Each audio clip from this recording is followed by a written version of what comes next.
Hello Raptors fans, and welcome back to Raptors Report. Today we'll be discussing the Toronto Raptors game against the Oklahoma City Thunder. But before we do that, there are some more odds and ends to clear up about the Toronto Raptors trade deadline.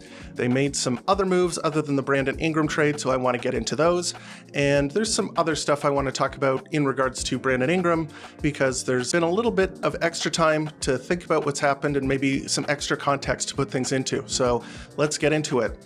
First of all, Davion Mitchell, happy trails. He has headed to the Heat as part of the multi-team Jimmy Butler trade, and he was folded into that, and the Toronto Raptors managed to get a second-round pick along with PJ Tucker, who will be waived. So it was Davion Mitchell for PJ Tucker and Miami's 2026 second-round pick. I like Mitchell. I was a proponent of keeping Davion Mitchell because he is a restricted free agent this offseason, and I don't know how big of a market there would have been for him, so I think he could have been had pretty cheaply. But with that said, there are some reasons why I'm okay with this trade, and I think that the Toronto Raptors probably did, a tidy bit of business here. So the Toronto Raptors have a guy coming up who looks like he's going to be their bench guard of the future, Jamal Shead. Jamal Shead has been very good, especially recently. For anybody who's been watching the games, you can see the spark there. You can see that Jamal Shead looks like a player, a guy who is worth investing time in developing. And as a result, Davion Mitchell kind of standing in the way of that. He deserves playing time, Davion Mitchell does, and so does Jamal Shead. And with Emanuel Quickly back in the lineup, although on a minutes restriction, it kind of makes sense to move on from Davion Mitchell. I did like him. He was a good locker room guy, and he did some things very, very well, while admittedly doing other things pretty poorly. But I thought he was a good role player, and you know what? I'll be cheering for him on the Miami Heat. I think he might be, a good fit for the Miami Heat. He definitely is a Heat culture kind of guy, and if you've watched the Miami Heat over the past couple of seasons or so, anytime they pick up a free agent, it seems like you can just add 5% to their three-point shooting percentage. So you know what, good for them. They can keep him around in restricted free agency too. I'm pretty happy for Davion to be able to move on to a team that's probably going to be making the playoffs. Now let's look at things in the bigger picture, because this is pretty impressive by the Toronto Raptors. So the Toronto Raptors traded perhaps one of the worst Raptors of all time, and I'm not even being hyperbolic here. Jalen McDaniels was horrendous for the Toronto Raptors. Was just, I almost could not believe my eyes. When I was watching him in games, it was crazy what I was seeing. So the Toronto Raptors, he had an extra year on his deal. He's still being paid on that contract that the Raptors gave him this season. So they managed to trade him for Davion Mitchell, Sasha Vezenkov, who agreed to a contract buyout where the Raptors, it didn't cost the Raptors a cent. He is gone off of their books, a ghost completely. So they got Davion Mitchell along with 2 second-round draft picks for Jalen McDaniels, one of the worst Raptors ever. And then they took Davion Mitchell, rehabbed his value, and, showed the world that he's a pretty capable role player in the right circumstances, and then flipped him for a second-round pick. So they turned Jalen McDaniels into 3 second-round picks, one of which was Jamal Shead, a guy who looks like he's going to be, a pretty good bench player for the Toronto Raptors or better. This was a tidy bit of business by the Toronto Raptors front office, and you know what? I'm totally fine with it. Next up, there was like a really kind of surprising trade when it happened. Then it just became a nothing burger, and that is the James Wiseman deal that the Toronto Raptors did with the Indiana Pacers. James Wiseman is out for the season with injury, and he has 2 club options remaining on his contract. Essentially, if the Raptors wanted to keep him around, they could have, but what they did is that they traded for him and immediately waived him. And the reason for this was because the Indiana Pacers were in the luxury tax. They were about $1.5 million over the luxury tax. James Wiseman makes about $2 million this season. So the Raptors did Indiana, their former trading partner in the Siakam deal, a solid. They acquired him with a fake second-round pick. You might be thinking, like, what does that mean? Essentially what it is a second-round pick that is heavily, heavily protected, top 55 protected. And then if it doesn't convey that season, which it won't, it just disappears. So this is a fake second round pick. They didn't give anything up for James Wiseman, just their cap space.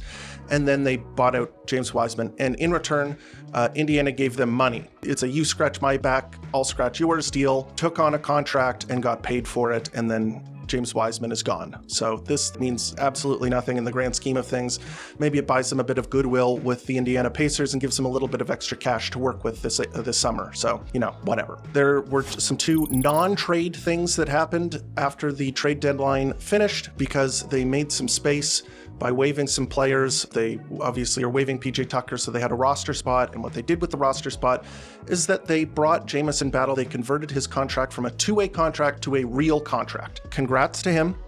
The contract is a minimum deal for the next 3 seasons, the details of which are kind of unknown, but that's the gist. That's the estimates that are being made. It's going to be a $1 to $2 million contract over the next couple of seasons. And this is a big win for both the Toronto Raptors and for Jamison Battle. So Jamison Battle is undrafted. He made some noise in Toronto Raptors Summer League, banged a whole bunch of shots, and he's just continued that wherever he's gone. G League, on the big squad, wherever he goes, he hits open shots.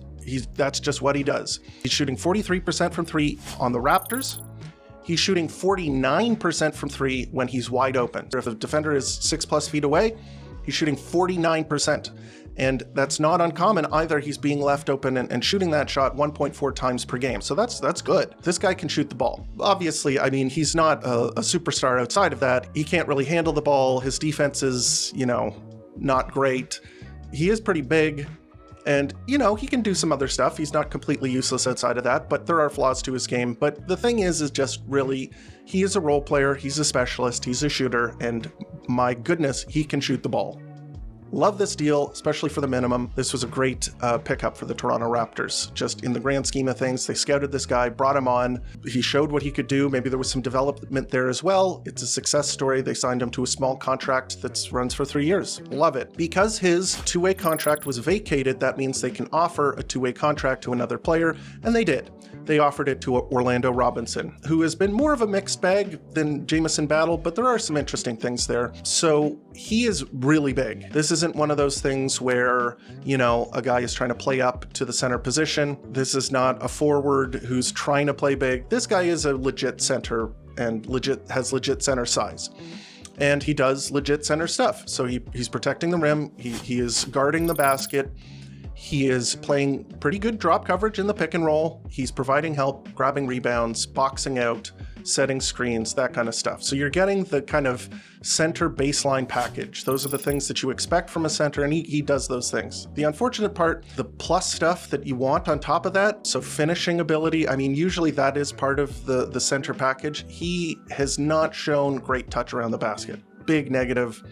Need to see more from him there. He's tried to show that he can stretch it out. He's taken a couple of threes over the past couple of games with no success. He did hit a long 2 last night. But one of the big things is that, maybe outside the stat sheet, is that he's not making dumb decisions. So one of the problems with bigs is that you're getting them for their size, and the size really helps doing certain stuff. It's required for certain things.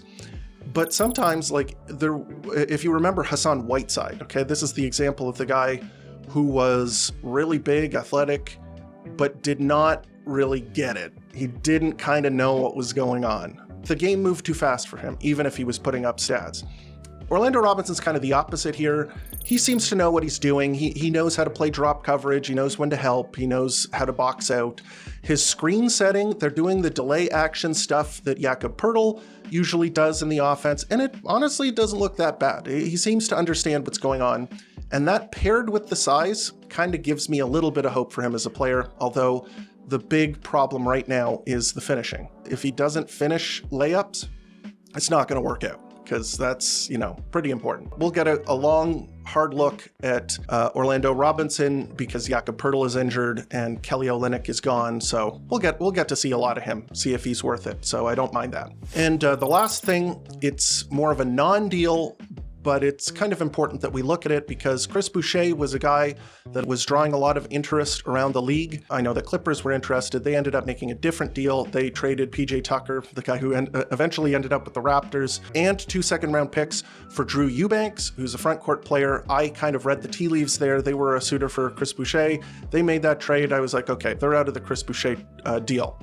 So that might have been the return for Chris Boucher. I'm not exactly sure how that would have all played out, but PJ Tucker eventually ended up with the Raptors as a result of that very convoluted Jimmy Butler trade where Davion Mitchell went out, PJ Tucker comes in, gets waived. But another team that was purported to be a suitor for Chris Boucher, and this is an interesting thing because I think this is ultimately why he was not moved.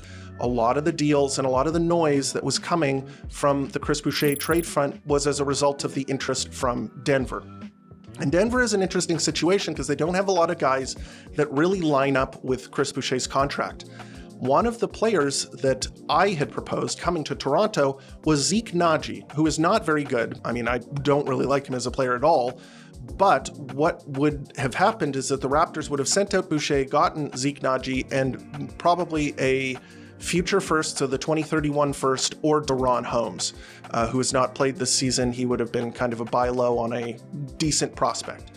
So that would have been probably something like that would have been the deal on their end with Denver for Chris Boucher. But here's the rub, okay? The Toronto Raptors made the trade for Brandon Ingram. And as I detailed in the last episode, this kind of pushes the Toronto Raptors into the luxury tax zone. I don't think they're in the luxury tax right now, but they are close to it. And the last thing that they need is a contract like Zeke Naji's on their books. That's kind of the reason they sent out Kelly Olynyk in this trade, is because getting off of his $12 million next season is important for signing Brandon Ingram in the offseason. So I think that's a major reason why Chris Boucher wasn't moved at the trade deadline, is just because they couldn't take any salary back. So he remains with the Raptors. And while I don't know if it's like strategically, it makes a ton of sense. He's 32. How long is he going to be very good? The Raptors core is kind of a lot younger. But here's the thing. I like Chris Boucher. He is a fun player. He's obviously very popular with the Toronto Raptors, players, the community. Everybody kind of likes this guy. He's funny. He's engaging. He's a roller coaster on the court. And, you know, kind of like brings a smile to your face watching him, whether he's doing something amazing or he's doing something insane. You know, I get it. I like him. So I'm not going to complain too much about this, even though I think maybe they should have been looking to get something for him. In terms of the actual basketball, what he brings is that, you know, the Raptors are probably going to look to be pretty good next season. Maybe they bring him back on a smaller contract. Hopefully, they've been, you know, giving this guy over $10 million a season the past couple of years. Maybe because of his age, they look to give him something a little less, maybe in the $7 million range, just above or at the MLE. He'll probably have some suitors in the offseason, so we'll see how that works out. But, you know, he's the last member of the championship core to be on the team, so there's some nostalgic value there. He's Canadian, etc., etc. I'm not gonna be put out by him returning if he does come back. So those are the little bits and bobs that the Toronto Raptors were involved with, not dealing with the Brandon Ingram thing. So there are a couple of things with the Brandon Ingram thing. As I just said, he is with the Toronto Raptors right now, and he was on the Toronto Raptors bench against the Oklahoma City Thunder. He popped over, hung out with the team during their shoot-around, talked to the media. There was a shot of him last night in the game where he was kind of goofing around with the Toronto Raptors bench. There was a smile on his face. There's some candid photo ops where he was hanging out with Scottie Barnes. Emanuel Quickly was kind of razzing him during the interview. It looks like he's settling in. I think this should quell some of the fears about him not wanting to re-sign with the Raptors in the offseason. It comes down to, at the end of the day, he is a professional that needs to be paid for his services, so it's going to come down to the contract. But in terms of location and worry about him not wanting to be here, I don't think that there's a lot there. You watched him and how he's talked and how Bobby Webster, general manager of the Raptors, has talked about Brandon Ingram. I think they feel very confident that he is going to be able to re-sign in Toronto. So there is that, and if you watched last night's game, you can see why they might need this guy, because there was some struggle for the Toronto Raptors to create in yesterday's game, and he could have really helped the Raptors last night, because I think it was actually a pretty decent performance by the Toronto Raptors. So why don't we get into the player evaluations? There were some fun things that happened in last night's game. Why don't we start off with obviously the best player in the starting lineup. He was not very good in the game against the Memphis Grizzlies, which we skipped over to concentrate on the Brandon Ingram news, but he was very good in this game. He had 21 points on 20 shots, so not very efficient. The Thunder are an extremely good defensive team, and he was not able to get into the paint.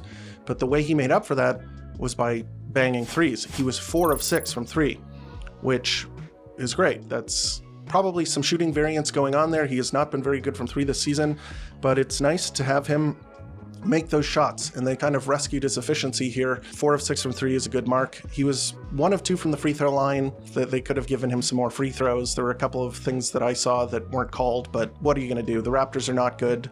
They don't get a friendly whistle. He didn't get a friendly whistle. Well, I'm not going to get too torn up about it. 5 rebounds, 4 assists, and now here we're going to get into the impressive stuff, because this stat line doesn't sound that good until you get to these. 3 steals, 4 blocks, and 5 turnovers. That's fine. The Thunder, their whole defensive strategy, and they are one of the best teams at doing it. Ball pressure, creating deflections and steals, being disruptive, making it very difficult to make any passes. And Scottie likes those cross-court passes. He's good at them, but they have so many guys, the Thunder do, that are ball hawks, that can play excellent defense and then just jump in the passing lane when you're not expecting it. Alex Cruz had 3 steals last night in 20 minutes. At this team, they didn't even have Lou Dort, who's another insane defender. They're stacked, and I probably would bet on them to win the title this year, so there you go. But yeah, 3 steals, 4 blocks, and here's the thing. With Jakob Poeltl out of the lineup, the Toronto Raptors need some more rim protection. Scottie Barnes has stepped up. Really stepped up protecting the basket. There were so many plays, even when he didn't get a block, where he was rotating over and providing help at the rim. His rim defense was great. And what the Toronto Raptors, this is why I've said that Poeltl is a good pairing with Scottie Barnes, is because probably one of the things that Poeltl isn't great at is once other teams get into the paint, he's not that great at contesting shots around the basket. What he's better at is moving his feet and providing help and stopping players from getting to the basket. So what you want with that is a guy like Scottie Barnes, who's just going to come out of nowhere and erase a shot, or just at the last second commit and change someone's shot so that they don't get a good look. He was providing help defense all night long.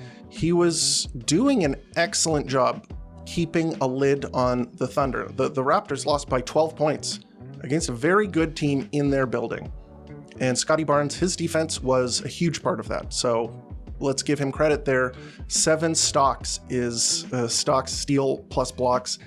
7 of those, that's an incredibly impressive night on defense. And then on offense, you know, he was kind of struggling to score on the inside. He had a couple of mid-range shots, but really it was, he was 4 of 6 from 3, and that kind of saved his butt a little bit.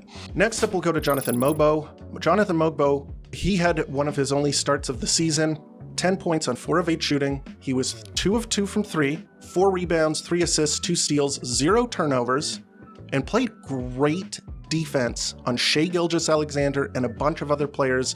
The Raptors were doing a great job. When you're small like this, you're starting Scottie Barnes and Mogbo at your forward/big spots. You're going to have to play switch-heavy defense where you don't let players get into the paint, because you're just gonna, you're gonna get crushed on the inside. So what they did, they executed it very well. Mogbo is a little like Precious, where he's an undersized big, but has really good foot speed and is able to switch onto small players like Shai Gilgeous-Alexander.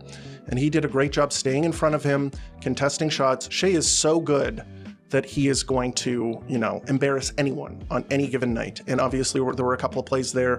Mogbo picked up 4 fouls, so it wasn't a perfect night, but I think he did a really good job and just providing a little bit of help. The problem with Mogbo is that the boards, it's the rebounding. He's not a great defensive rebounder, but I think that he's doing enough on the defensive end where I'm liking what I'm seeing. The 3 assists to 0 turnovers, 2 steals, he's contributing. He's filling up the stat sheet, and the 2 made threes were huge. They were obviously on kickouts and they weren't covering him very much, but if he can do that, if he can hit threes, this guy's going to be in the league for a while. I'm really liking what I'm seeing. We'll go to Grady Dick next. Grady Dick had a pretty solid night on both ends. So he had 17 points on 5 of 9 shooting. He was 2 of 3 from 3, great to see. 5 of 6 from the free throw line, and this was a big thing for him, was drawing those free throws. He had the most free throw attempts on the Toronto Raptors last night, and he was getting run off the line, but did a good job of getting into the paint and drawing fouls. So there was one play where he shot, missed the shot, ran into the paint, grabbed his own rebounds, and then got fouled and went to the line. That's really nice. So 17 points, 7 rebounds, 3 of them offensive, 1 assist, 1 block, 1 turnover. He was doing a good job of getting out to shooters on the perimeter, rotating, providing help. He is starting to look like a competent help defender. I think that is where his role is going to be, as one of those perimeter help defenders who's chipping in where they can. And I think his physical limitations are going to prevent him from ever being like a really good defender, but it's starting to look like he's going to be able to contribute defensively, just not maybe in an on-ball role. He does a good job of closing out under control while contesting shots. He tries to help out in the paint and swipe at balls. I think that he's trying his best to contribute on the defensive end, and we're starting to see some of the results there, so good job to him. Next up, we'll go to Emanuel Quickly. Emanuel Quickly, this was not a great game for him. He had 6 points on 5 shots, not very efficient, 4 rebounds, 10 assists. That's good to see, but I didn't see a ton of like creation. I think that he was sharing the ball pretty well, but this did not look like a 10 assist night to me. I think the Toronto Raptors, their system is very good at manufacturing assists for players. This was not a great night for Emanuel Quickly, despite the 10 assists. He also had 5 turnovers. So yeah, the ball pressure, all of that kind of stuff it's tough for a guy who is perhaps not the greatest dribbler. What he's really good at is creating his own shot off of the dribble. He is not the best player at breaking down a defense with the ball in his hands, and especially against a team like the Thunder, who are incredibly disruptive at the guard spots. So this was not a fantastic night for him, but 10 assists, you see that, and the efficiency was okay. Hopefully this is just a result of his injury. He's on a minutes restriction. He only played 28 minutes last night, so I think that he is still a bit rusty, probably still a little banged up, and we should give him a little bit more time, but it's good to see him on the floor. Last up, we'll go to Ochai Agbaji. This was not a good night for Ochai Agbaji. He had 8 points, which is usually pretty good when you see 8 points from Ochai because he's doing stuff on defense. Unfortunately, it was on 10 shots, and he could not buy a 3 this game. I think if he hit 4 threes this game instead of going 1 for 7, the Raptors are right in this. They are right in this game. He couldn't buy a bucket. Yeah, so 8 points on 10 shots, 8 rebounds, 1 assist, 2 steals, 0 blocks, a sweet dunk. The guy had an awesome drive, and it was kind of like a dunk by, but it was kind of a poster dunk too. It was sick, really cool dunk. This really was just shooting variance. It was like Scottie Barnes got the good end of the shooting variance. Ochai, who's usually a very good 3-point shooter, getting the bad end. And the Thunder, for whatever reason, were leaving this guy open. So it wasn't like he was taking bad shots. It was just he was taking open shots. They weren't going in.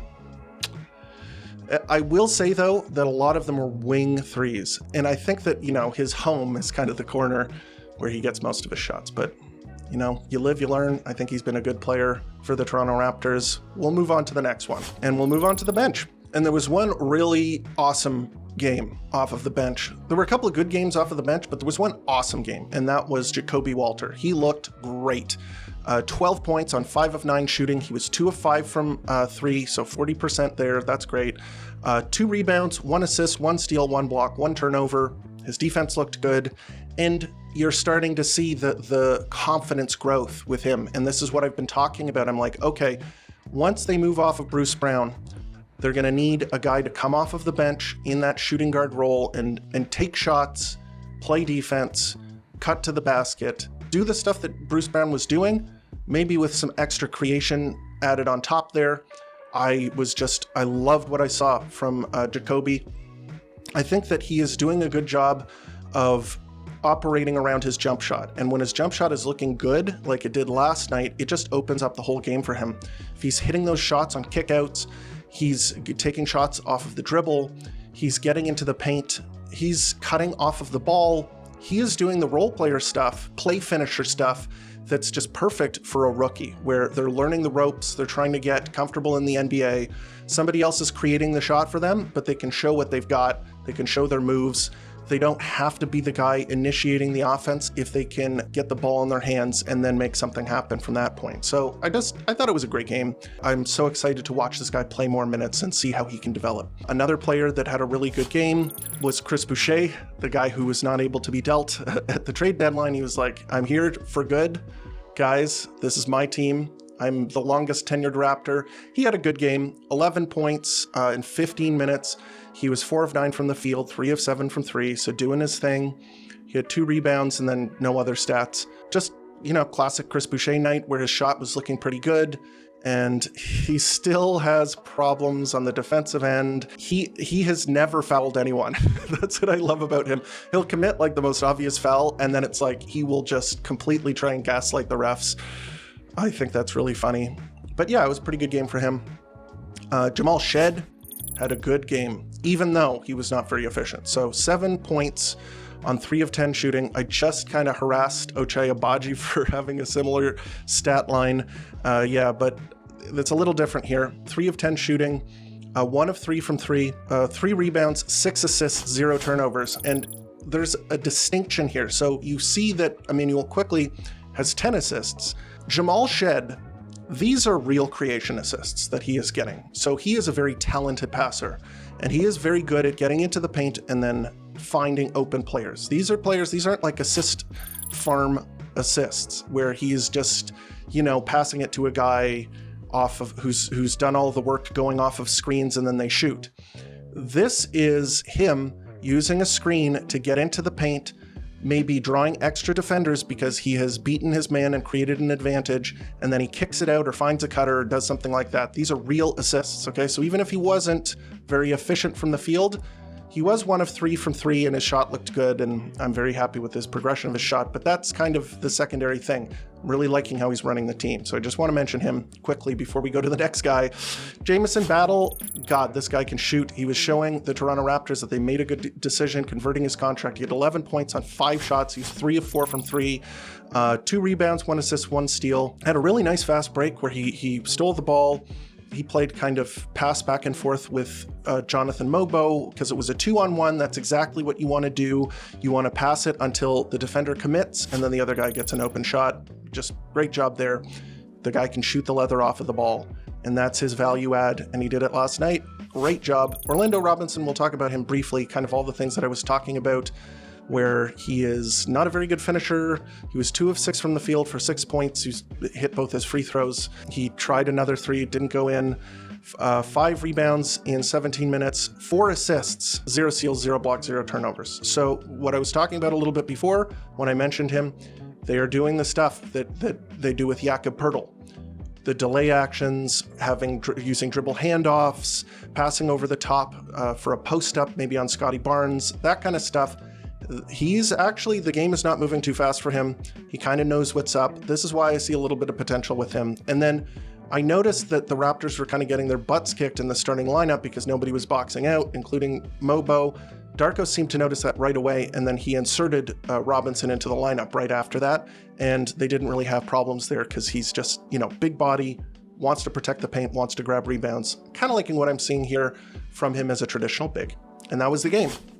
Toronto Raptors played a pretty commendable game against one of the best defensive teams in the league. 109 points against the Oklahoma City Thunder. Chet Holmgren was back in this game. That guy is an insane rim protector. Had 4 blocks on this game, including like a sick block against Scottie Barnes.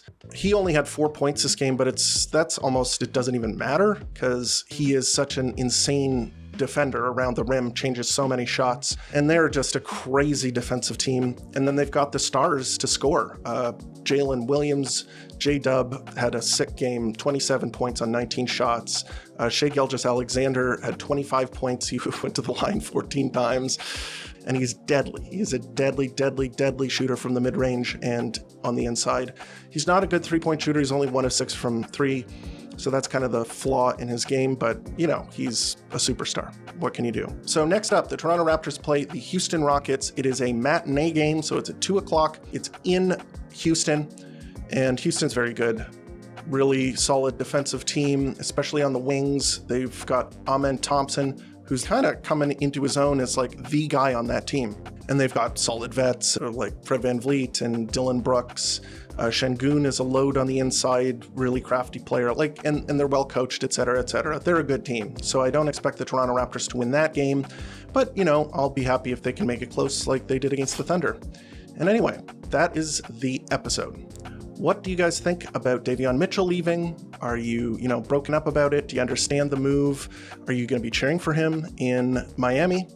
What do you think about the other moves? Let me know here in the comments, also on Twitter and Blue Sky, where you can reach me at Raps Report. I love talking to Raptors fans. We're the best. And if you haven't already, please like the video and subscribe, because that really helps the channel grow and reach other Raptors fans like you. And as always, thank you for tuning in to Raptors Report, your source for in-depth Raptors content.